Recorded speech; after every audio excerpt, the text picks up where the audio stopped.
പരിമല ഹോസ്പിറ്റലിലാണ് വർക്ക് ചെയ്യുന്നത്. ആ അപ്പൊ രേണുസുതി അവിടെ വന്നപ്പോ അതിന് മുന്നത്തെ ഒരാഴ്ച മുന്നേ വന്നിട്ടുണ്ടായിരുന്നു. അപ്പൊ അത് ഞങ്ങളോട് പറഞ്ഞു, അടുത്ത വട്ടം വന്നപ്പോ പറഞ്ഞു എടി രേണുസുതി ഇവിടെ ഓൾറെഡി എപ്പോഴാ ഒരു ചെക്കപ്പിങ്ങിന് വന്നത്? ഒരാഴ്ച മുന്നേ വന്നിട്ടുണ്ടായിരുന്നു. കഴിഞ്ഞ ആഴ്ച വന്നായിരുന്നു. വന്നിട്ട് ആ റിസൾട്ടിനാണ് ഇപ്പം ചെന്നത്. ഇപ്പൊ വന്നത്. Okay okay. ട്യൂസ്ഡേ, കഴിഞ്ഞ ട്യൂസ്ഡേ. അപ്പം മൺഡേ ആണ് വന്നത്. ഓ, നിങ്ങളുടെ വീട് എവിടെയാ? ഞാൻ കായംകുളമാണ്. കായംകുളം. ഓക്കെ.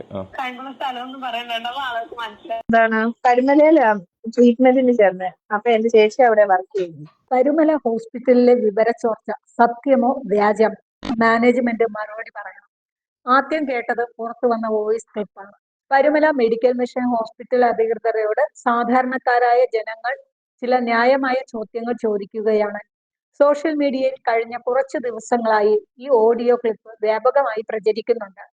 പരുമല ഹോസ്പിറ്റലിൽ ജോലി ചെയ്യുന്ന ഒരു നഴ്സിംഗ് സ്റ്റാഫ് വഴി ഒരു രോഗിയുടെ അതീവ രഹസ്യമായ മെഡിക്കൽ വിവരങ്ങൾ പുറത്തുപോയെന്നും അത് ചില യൂട്യൂബർമാർക്ക് ലഭിച്ചുവെന്നുമാണ് ആ വോയിസ് റെക്കോർഡുകളെ അടിസ്ഥാനമാക്കി പുറത്തുവരുന്ന വാർത്തകൾ.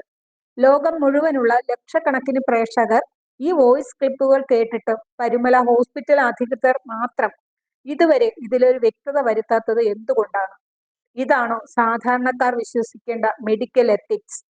ഇനി സോഷ്യൽ മീഡിയയിൽ പ്രചരിക്കുന്ന ഈ ഓഡിയോ ക്ലിപ്പുകളും വാർത്തകളും പൂർണ്ണമായും വ്യാജമാണെങ്കിൽ തങ്ങളുടെ ഹോസ്പിറ്റലിന്റെ പേര് വെച്ച് ഇത്രയും വലിയൊരു കുപ്രചരണം നടത്തിയ ആ വോയിസിന് പിന്നിൽ പ്രവർത്തിച്ചവർക്കും യൂട്യൂബർമാർക്കുമെതിരെ എന്തുകൊണ്ട് ഹോസ്പിറ്റൽ മാനേജ്മെന്റ് ഇതുവരെ ശക്തമായ നിയമ നടപടി സ്വീകരിക്കുന്നില്ല?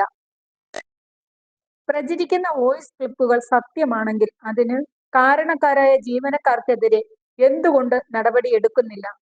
അതെല്ലാം വ്യാജമാണെങ്കിൽ ഹോസ്പിറ്റലിന്റെ പേര് ചീത്തയാക്കുന്നവർക്കെതിരെ കേസ് കൊടുക്കണം. ഇതിൽ ഏതാണ് സത്യമെന്ന് പൊതുസമൂഹത്തോട് വ്യക്തമാക്കാൻ ഹോസ്പിറ്റൽ അധികൃതർക്ക് ബാധ്യതയുണ്ട്. കാരണം ഇതൊരു വ്യക്തിയുടെ മാത്രം പ്രശ്നമല്ല. അവിടെ ചികിത്സയ്ക്കെത്തുന്ന ആയിരക്കണക്കിന് സാധാരണക്കാരായ രോഗികളുടെ സുരക്ഷയുടെയും സ്വകാര്യതയുടെയും ചോദ്യമാണ്.